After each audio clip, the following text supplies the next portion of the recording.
Welcome to Inflection Point Podcast, where we cultivate change from the inside out as we ponder the Cairo question. Will Cairo have to protest in his lifetime for the birthright to freely and peacefully exist in the skin in which he was born? We stand on the belief that dismantling racism goes beyond laws and legislation or politics and economics. Here, anti-racism activation is presented as an inside job where personal transformation and accountability impact social change. So take a seat at the anti-racism activation table with Inflection Point Podcast.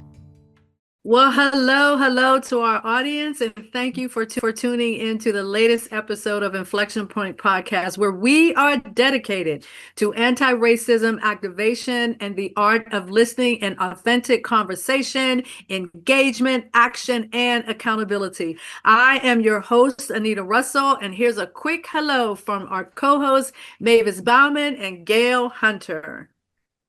Hi, everybody. I'm Mavis Bauman. I'm so glad you're here tonight. It's important. I just wanted to say that. It's so important that you're here. Thank you.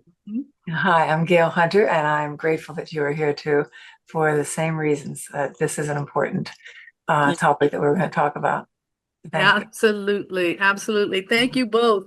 So our theme has been community engagement and the grassroots of change. So throughout 2025, we have explored stories and strategies and successes. We've had conversations within the context of community-driven movements that are making a difference. And this episode, we examine the essence, I should say, of a statement by comedian Josh Johnson. I literally just discovered this gentleman like a few days before I put together what the topic would be for this particular episode. And one of the things that really jumped out at me is this statement that he made. So he is a comedian, right? Mm-hmm. And he sort of does political satire, if you will, in his comedy. And so I saw this statement where he said, "I am not a consumer. I am a citizen. I am not a customer. I am a constituent." And that whole idea challenges the commodification of our identity, right? And how movements like the Blackout the System, which is, I'm sure if you're listening and you've been on social media, you know a little bit about the Blackout the System movement, which is occurring from November the 25th to December 2nd. And the idea is to help people reclaim civic and moral agency over economic dependence. So I'm really excited to kind of jump into this topic. And we'll start by looking at this idea of commodifying our identity and looking at the way that consumer culture has replaced civic identity, right? So when I think about civic identity, one of the things that really jumps out at me is when I was in like 11th grade, I think I was in 11th grade, and I took this Problems of Democracy class.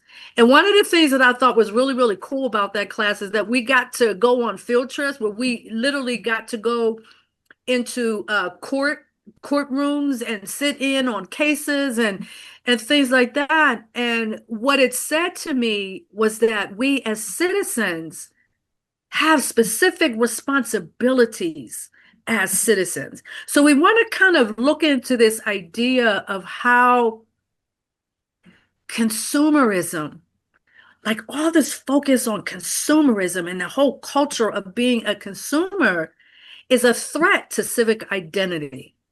Right? So it seems kind of maybe even somewhat deceptively simple, yet it's a very, very powerful critique of how capitalism commodifies our identity. You look at all kinds of data, you look at algorithms and all of that. It's not about who we are personally as people. It's all about the data, right? And so we want to have a conversation about that and thinking about our roles in society when it comes to like economic functions rather than human and civic functions. So when Johnson says, I am not a consumer, I am a citizen, he is literally rejecting the idea that his primary purpose in society is to buy, to use, or dispose of things.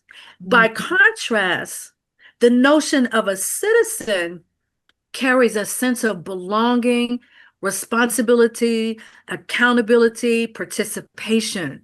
And so a citizen contributes to shaping our society. We vote, we advocate, we care, we build, we protect, we question, and we protest. So Mavis and Gail, when we first started talking about this and you saw that statement, I am not a customer, what did that say to you? I'm a citizen. What did that say to you? I think that we have gotten buried under the identity of the GDP, the gross domestic product, that we are what we buy, and the algorithms even tell us what we want to buy. The ones on social media are sending things, as you all have probably experienced, something you've even mentioned verbally. Here's an ad. Our data is the commodity. Our identity has become a commodity. We're selling, we've basically sold ourselves in that way.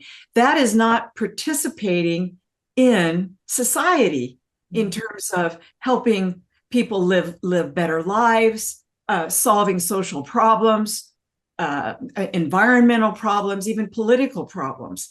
It just reduces us to numbers who are kind of numbed out. Been thinking about how numbed out even I've been over the prior to the past 6 or so years. You get comfortable with the idea of being a consumer, and I've got money to spend, so life is good, right? Exactly. It's not the whole picture. So Gail, your thoughts? Well, and many people, to kind of continue on that thought, that are spending money may not have the money, and so there's a pretty large percentage that's increasing debt. But what it's also doing, it's shifted the ratio of wealth and the percentage of people that actually are at that top 1% compared to even 20, 30 years ago. And so it's really widening that gap between the top 1%, 10%, and everybody else that falls under wealth gap. Right. That's right. Yeah, absolutely. With the passage, of the one law that allowed corporations to donate money to politicians, it's also kind of compromised, I think, our government, our commitment to being a democracy and to being really for the people and working towards people. Is like what you talked about before, Anita, around, what are we, consumers, or are we a citizen? And to be a citizen does mean that we do have a responsibility.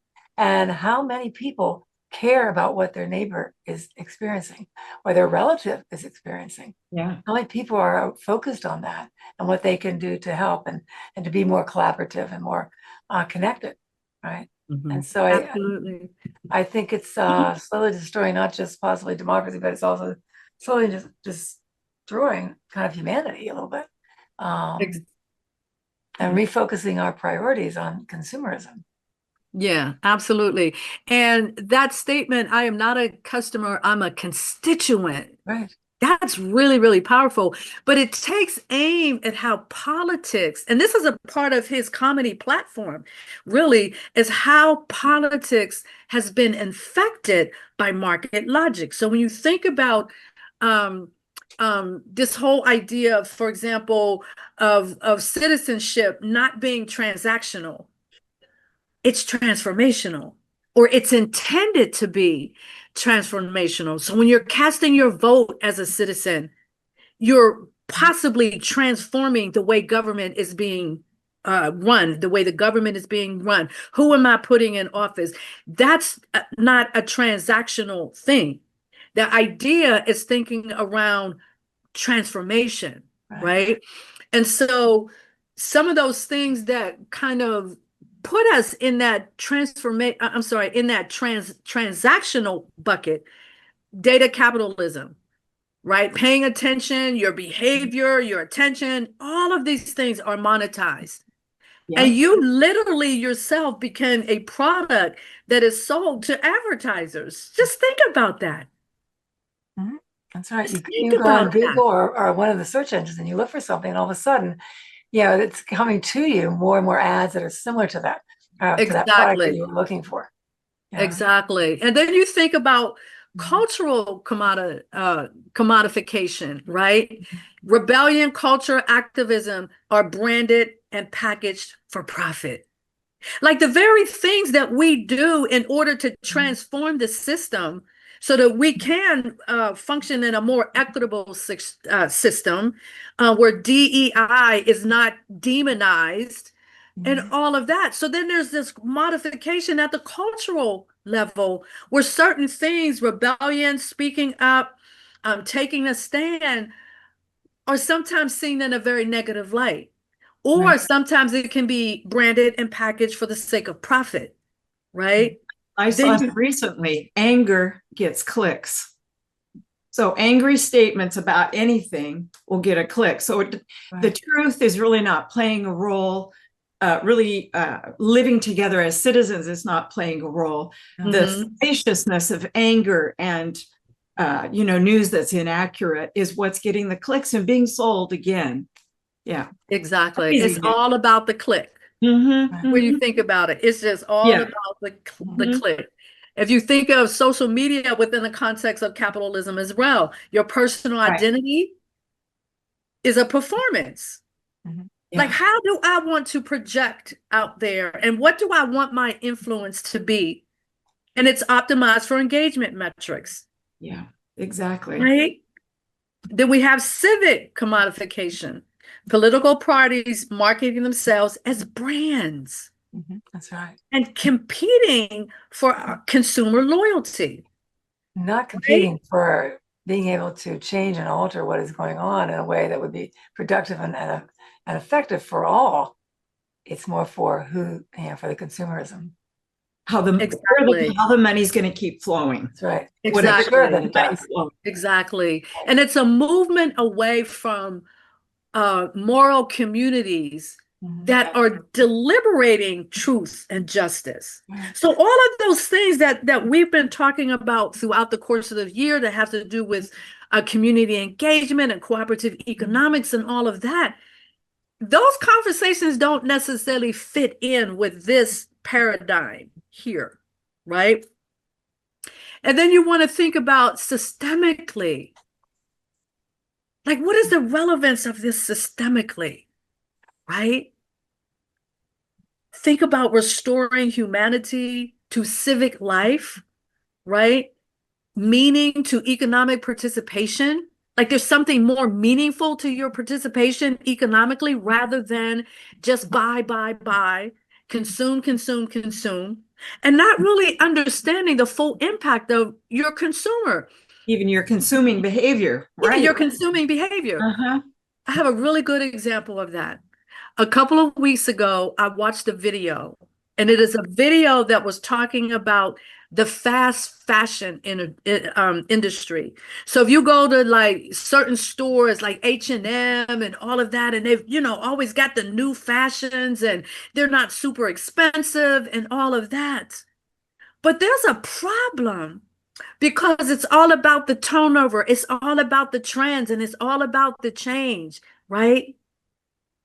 And so when you're ready to close out your closet, move things out of your closet, you might take some of those things that you've done and maybe take them to Goodwill or take them to another thrift store, another secondhand store, and you feel like you're doing something really great.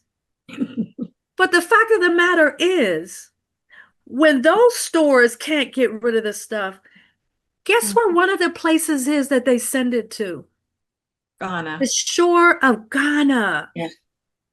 And you see these images of all of this clothes that are literally washing up on the beaches in Ghana. It's ruining the water. The clothes don't disintegrate, everything is polyester and is designed to like be there forever.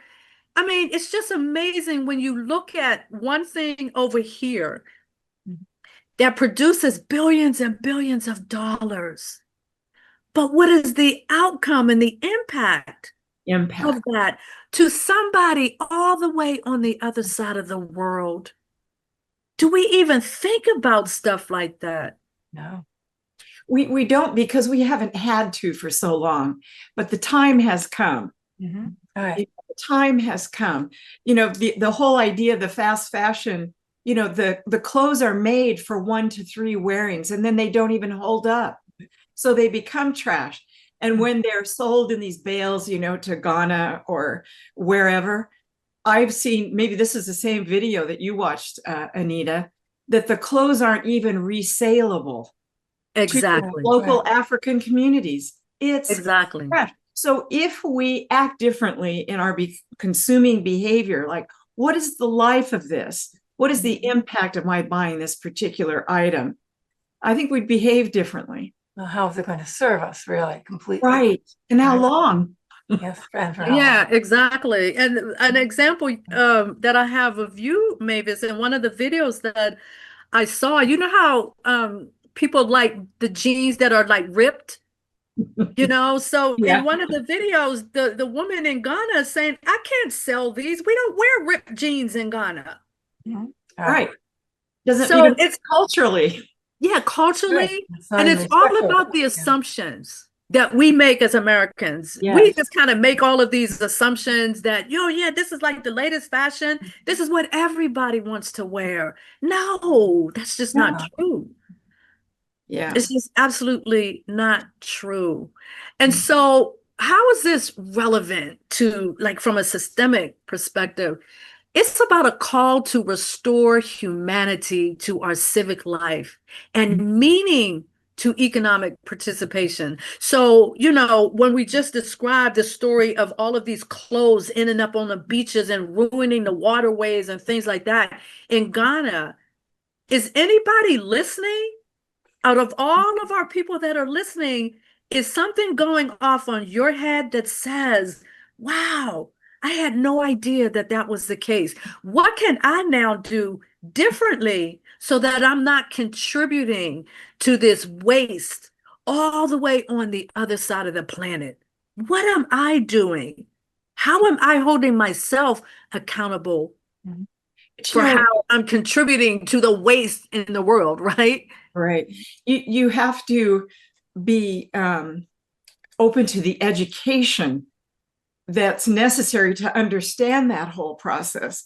Like when you walk into, one of these stores for the young 20s, you're not thinking about that.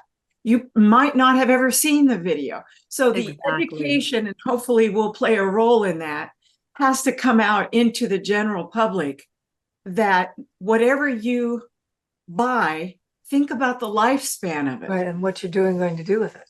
It's like what's happened with plastics in the ocean. Yes. Same. That they may never be able to clean that up. And yet, do you ever think about that? It's damaging to the plant life. Right, all of it. It's just damaging to the plant life, the waterways, the beach, all of that. On top of everything, big corporations are making money. Well, they've increased their income unbelievably. Yes. Over how many years? The years are not even that many years. Right. And so there's such an imbalance, right, between how much corporations are making versus how much employees are making. Right. Growth of corporation far exceeds what employees have ever been able to increase in their own. Produces. Yeah. I'd be willing to bet that there isn't one high fashion business that does anything to go to Ghana and help clean up this mess that they are in the process of creating. I So accept that's it as a challenge. I'm going to research that because that Yeah. was very provocative to know. Right. Yeah, The absolutely. thing is Absolutely. that high fashion, though, is usually higher quality and has a longer life, but it would still be an amazing statement, a reputational thing to say Yves Saint Laurent is involved in these fires in Ghana that are constantly burning to try and get rid of these clothes. Yeah, I exactly. mean, it's enough to, well, this is all about our buying decisions, so I'll let you go ahead Right. for that. And so under the systemic relevance, there also is the reminder that freedom isn't found in choices between products. It's found in participation in purpose. Right? So it's not just about buy. Like, what is the purpose? What purpose am I fulfilling in this buy kind of frenzy, if you will? Right? So now let's kind of change our attention over to the movement, the Blackout the System movement. If you can't tell, I'm really excited about this, right? And I love the wording that they use on their website, Blackout the System. We're not asking, we're shutting it down, pulling the plug. So then the question becomes, what happens when citizens stop acting like consumers and pull the plug on consumerism? And so the Blackout the System movement is exactly an example of that rejection of commodified identity, right? So taking that pause, we can kind of shift from the identity of consumer to the identity of citizen, because from customer to constituent, because right now, where we are in the United States, the political arena, we need to be citizens and we need to be constituents. And our voices need to be heard. Yeah, we need to raise our absolutely. voices. Yeah. Absolutely. I think that civic role is so incredibly important right now in this moment. And the question is, who among you is willing to step up and say, this is not looking good? Yeah. And what can I do to change it? What can I do to participate in changing it? Right. There are many ways to get involved if you start turning over that page. Yeah. And this particular coalition is one of them. Blackout the System. Yeah, go ahead. Yeah, absolutely. No, I'm just agreeing with what you're saying. I feel like we're in a place now where we have to really begin to look at ourselves as individuals in a very different state of mind, a very different level of consciousness. Or we just end up being these people that have no consciousness whatsoever. I'm going to dip into a little bit of the political aspect. I saw an older white guy. I think it was yesterday or something. This older white guy, MAGA dressed, right? The hat. But what was interesting was his t-shirt. And on his t-shirt, it said, I don't care if he is a pedophile. Just let that sink in. Is that the depth of craziness where we are now? That we're excusing behavior that is absolutely harmful for our young people. For anyone. It's damaging. It's damaging. So where is our civic consciousness? That's the question. Where's our civic consciousness? It's not looking. It's not listening. It's not wanting to see. Attention. And we all Not have to wanting pay to attention. see, yeah.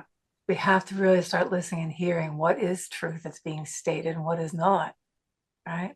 What is out and out manipulation and intimidation and bullying, and what is not? What is respect, right?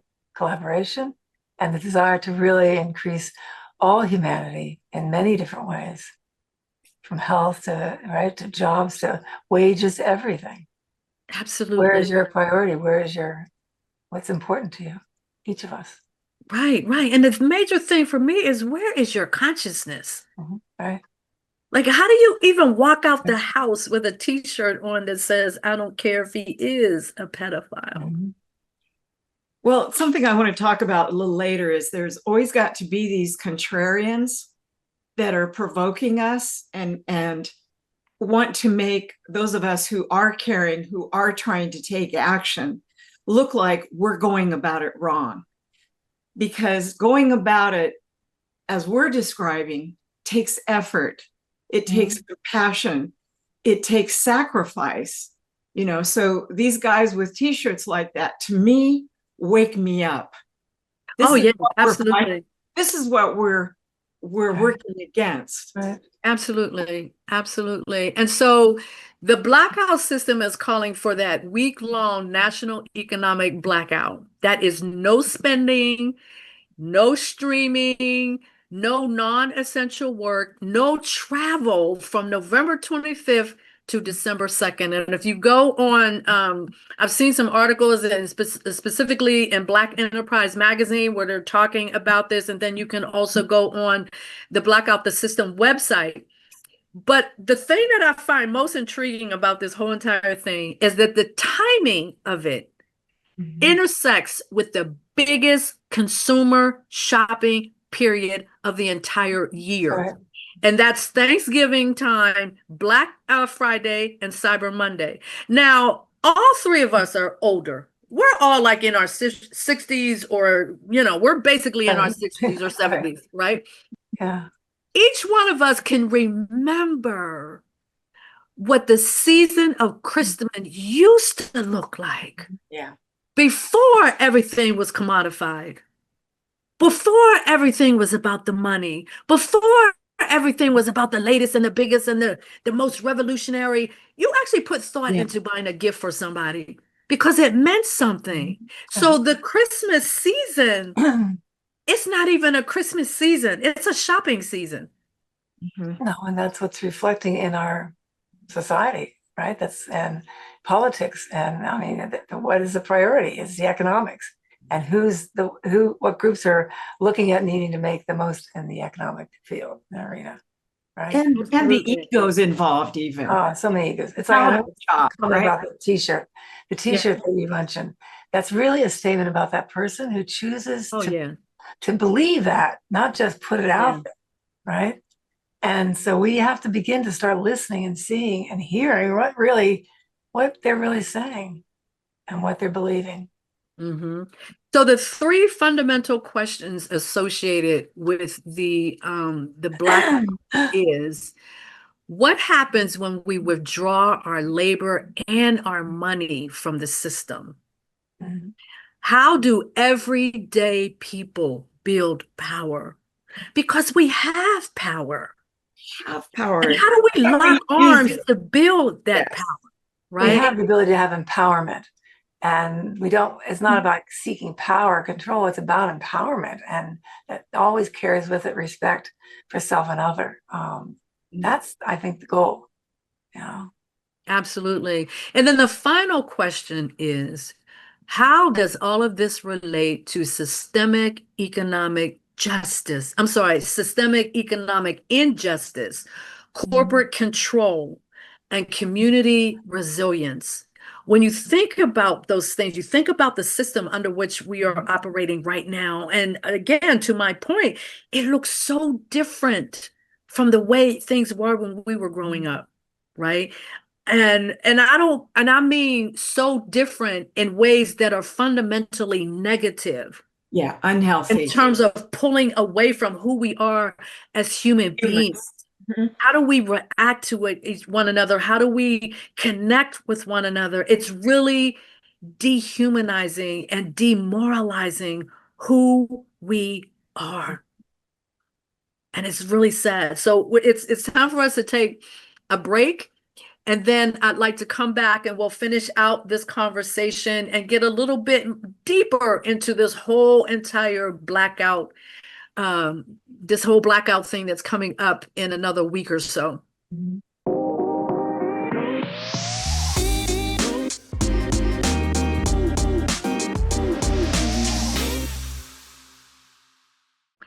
welcome back to Inflection Point Podcast as we continue our 2025 journey into community engagements and the grassroots of change.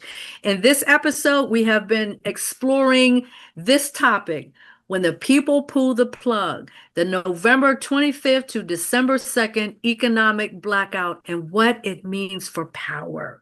Okay, so let's kind of step into this a little bit deeper. We kind of mentioned these three questions. What happens when we withdraw our labor and our money from the system? How do everyday people build power? And how does this relate to systemic economic injustice and corporate control and all of these different types of things?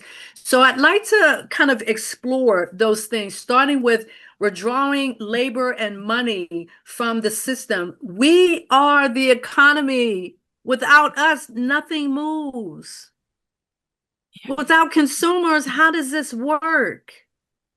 I think about it. Without consumers, how does this work? And at what point do we draw the line and say, I don't want my identity as a consumer to be controlled by capitalism and to be controlled by corporations?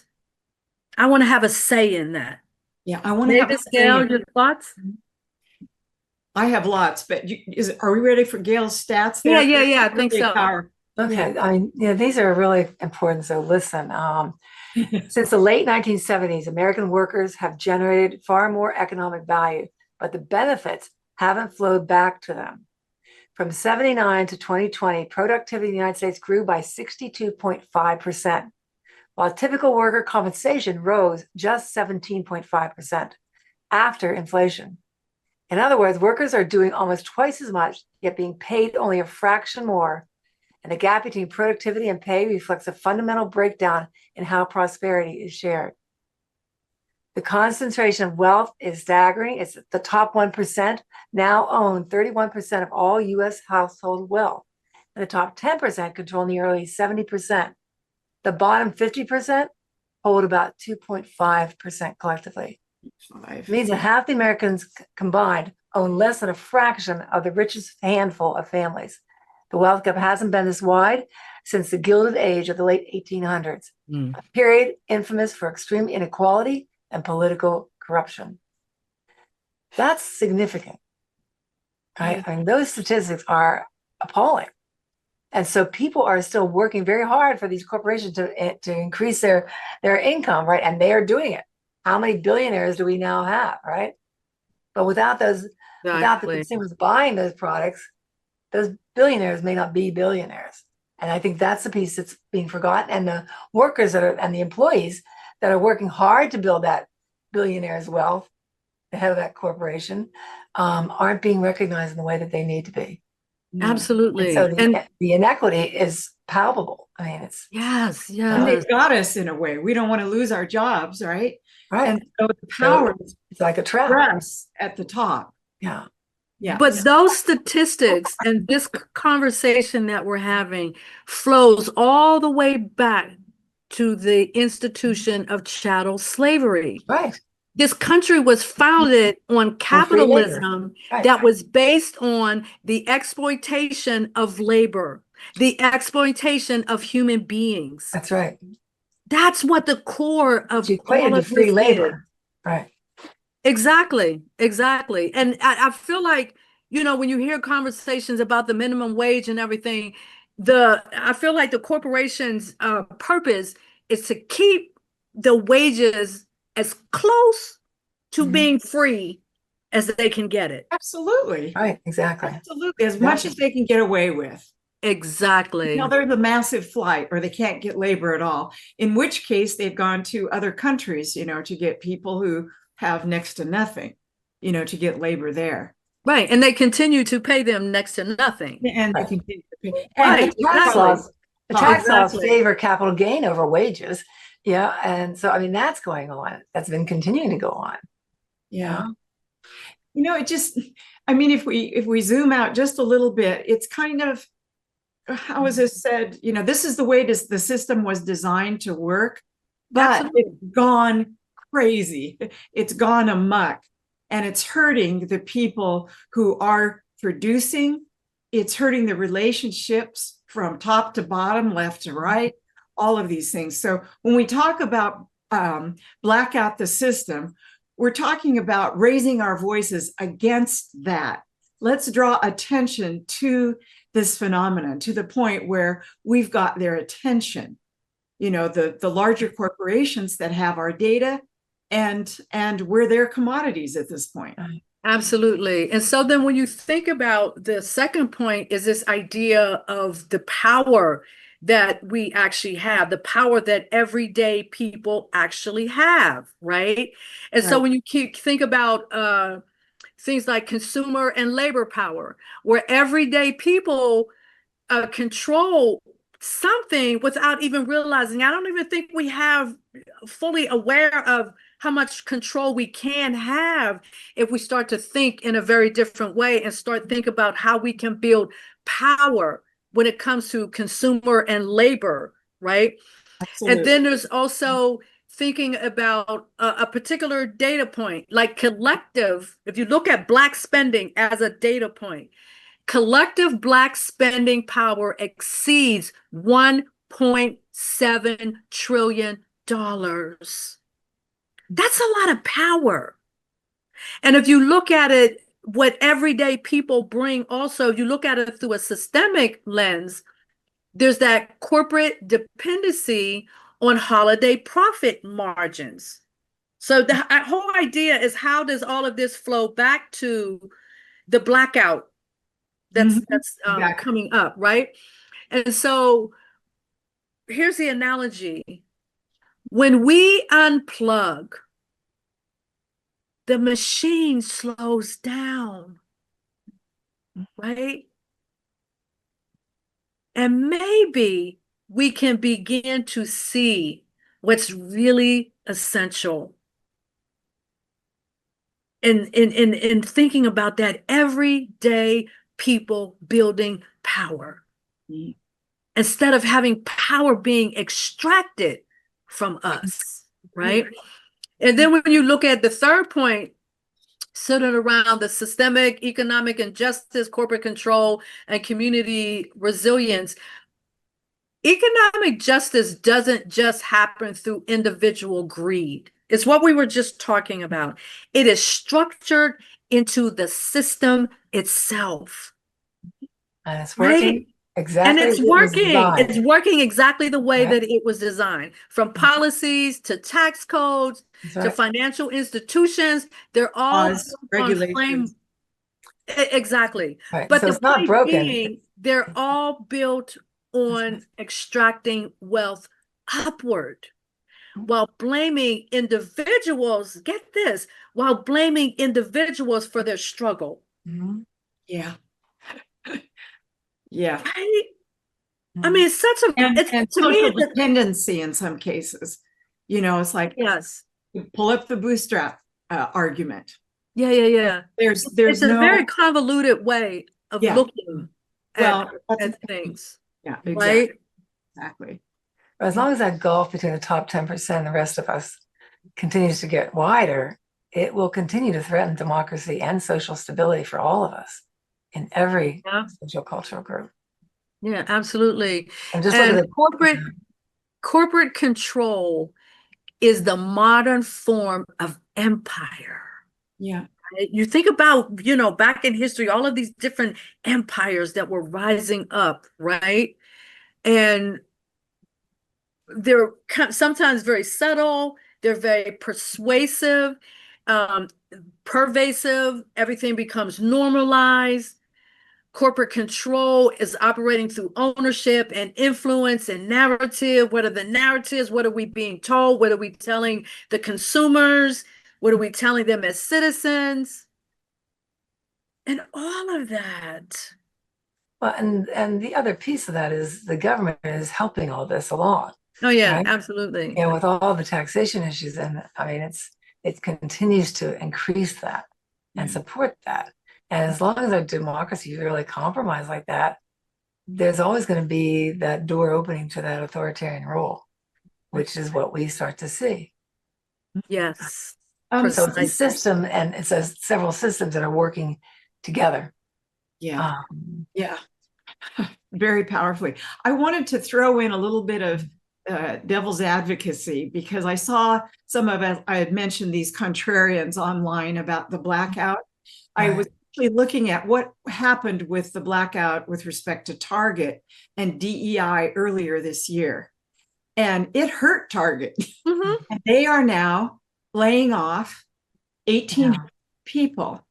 Now, the contrarians are saying, is this what you want, for people to lose their jobs? So we have to think about, how is our voice collectively going to impact these large organizations who hold all the power without hurting the workers? We have to do it, through civic engagement, behaving as constituents, how we vote, how actively we become in our communities. But that kind of pushed back at me, and I thought, I don't want anybody to have layoffs, but they've got to hear us. The corporations have got to Get their attention. Government. Absolutely. And then there comes a moment where even the people who are working come to realize, I am being exploited here. And then what kind of stance do I want to take when I come to that realization? So if you think about it within the context of community resilience, right, which is the practice of remembering our collective power. It's the realization that when the corporate machine pauses, whether by choice, as in a boycott, or by crisis, we still have the capacity to feed, teach, heal, and protect one another. Yes. When you think about all the conversation about cooperative economics, which is a very different way of functioning economically than corporate is. So we're trying to, we named our show Inflection Point Podcast for a reason, right? And here we are at probably the hugest inflection point in the history of our country. Yes, different places. Yes. Yeah.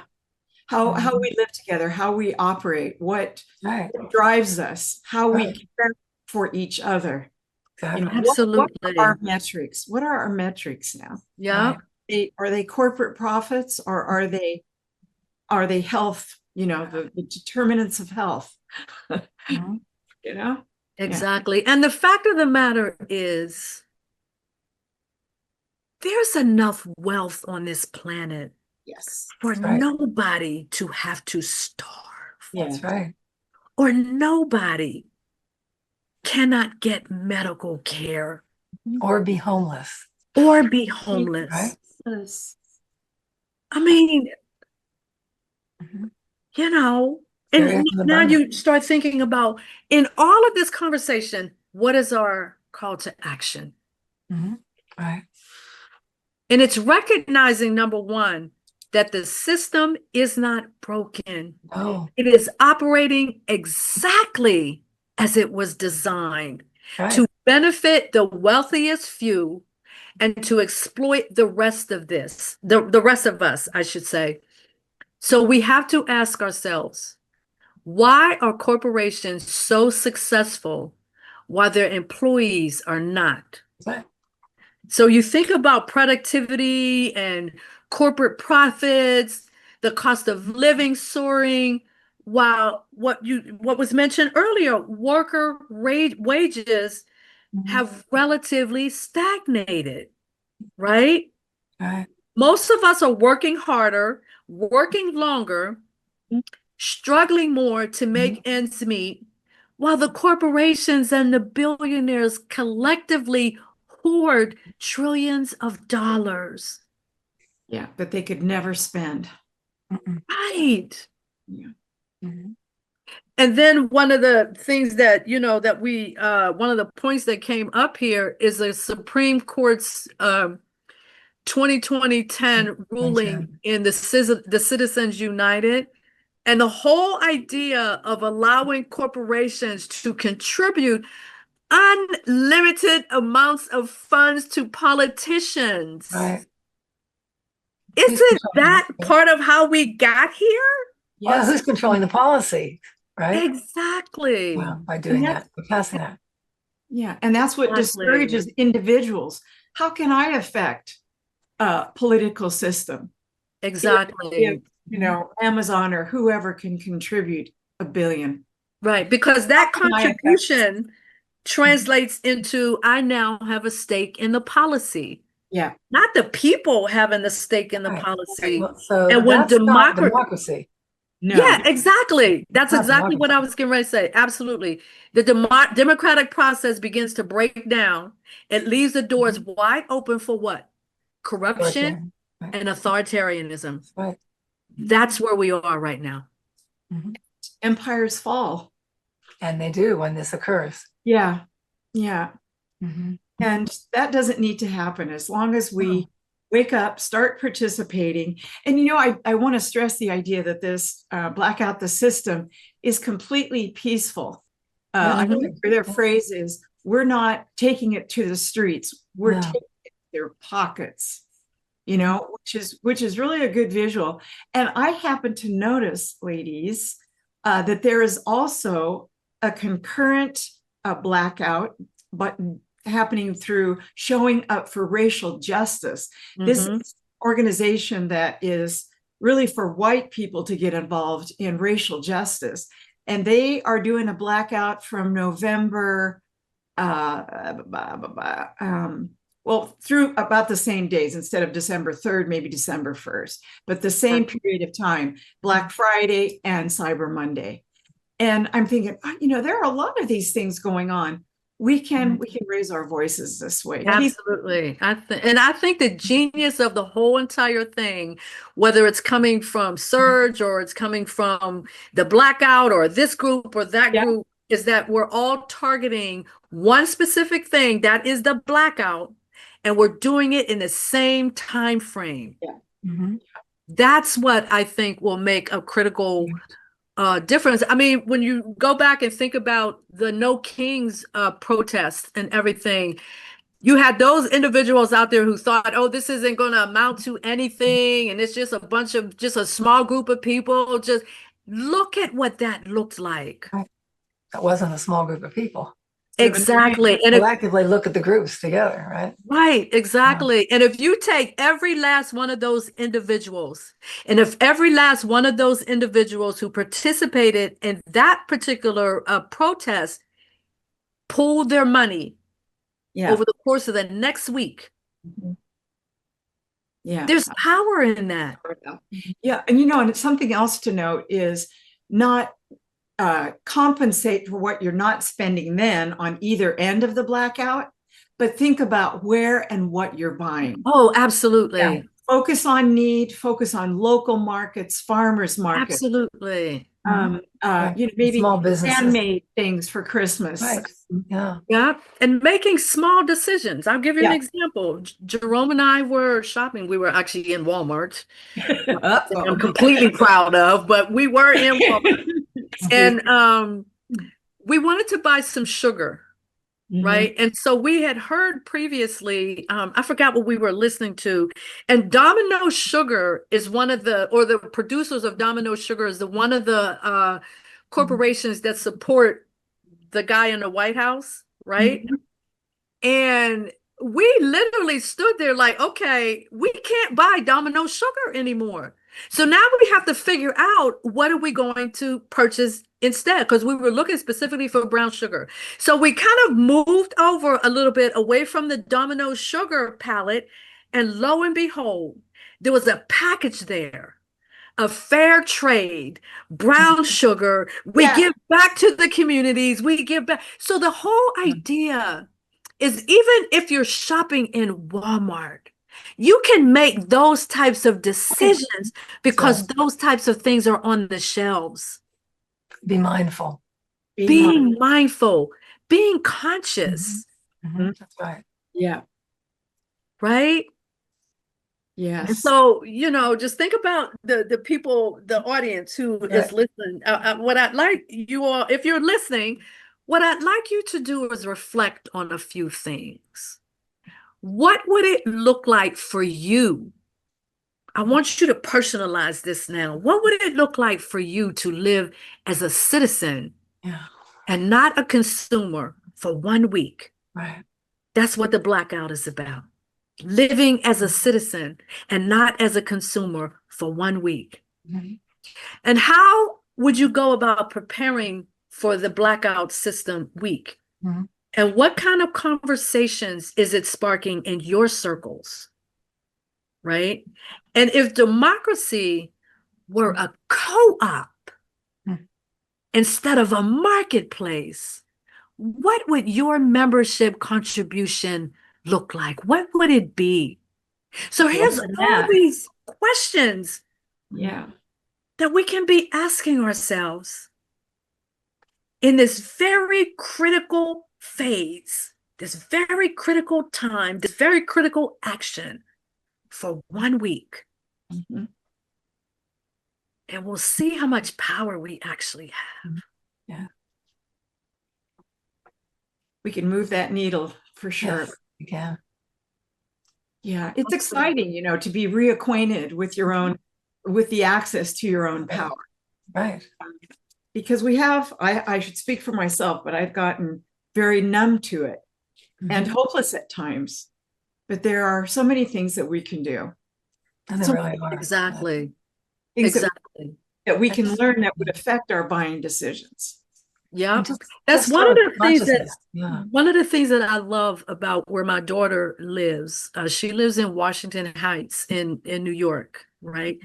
One of the things that I love about being in that space is how community-based it is.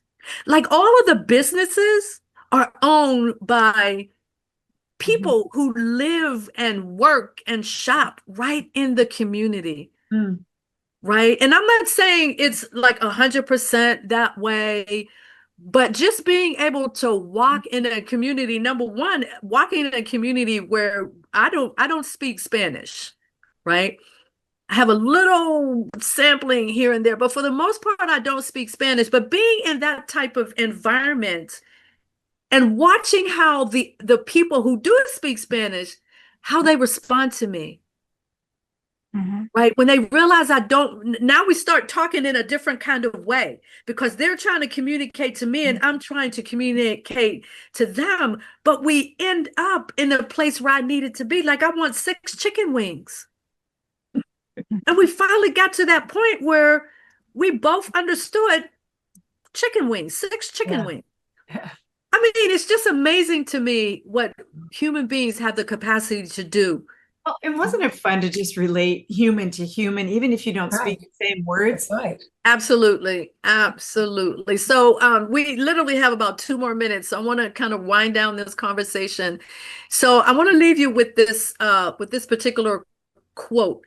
The greed of this nation, from corporations to politicians, has magnified exploitation and fueled hatred against the people. And this is Isaiah Rucker Jr., who is the founder of the Blackout the System movement, right? We are standing united to reclaim our dignity, our money, and our power. Unity is community, and community is power. That power is with the people. Yes. Right? Amen. So again, just to reiterate, we got like 1 more minute, just to reiterate, the Blackout System is a national, nonpartisan grassroots movement born from frustration, injustice, and the undeniable truth that the people hold the power, not corporate governments, not billionaires, and not broken systems. It is not just one and done strike, boycott, or protest. It is a long-term solution, a movement that aims to bring about significant and strategic change by unifying individuals to peacefully disrupt the current system and build new ones. So if you are out there and you're listening, I encourage you to go check out the Blackout the System. Make sure you participate. It's a week long. Just make sure you participate and At any level you talk to can. us. Send us. Right. And just notice what the experience is like for you. Yeah, exactly. Send us comments so we know, so that we know what you did, what was it like for you, and all of that. And so we are Mavis, Gail, and Anita, the team at Inflection Point Podcast, and we are here every first and third Wednesday of the month on Transformation Talk Radio. And we are so excited to hear your comments, particularly about this particular topic. And we'll see you at the next episode. Thank you for listening to Inflection Point Podcast, where our mantra is cultivating change from the inside out. The journey towards anti-racism and social change doesn't stop here. Truth, reconciliation, and healing come from ongoing, open, honest, and deliberate conversations. Continue to dive in and deconstruct your thoughts, ideas, and beliefs as we band together to manifest social change. Tune in to Inflection Point Podcast every first and third Wednesday at 3 p.m. Pacific, 6 p.m. Eastern, here on transformationtalkradio.com for more conversations about how we can cultivate change from the inside out.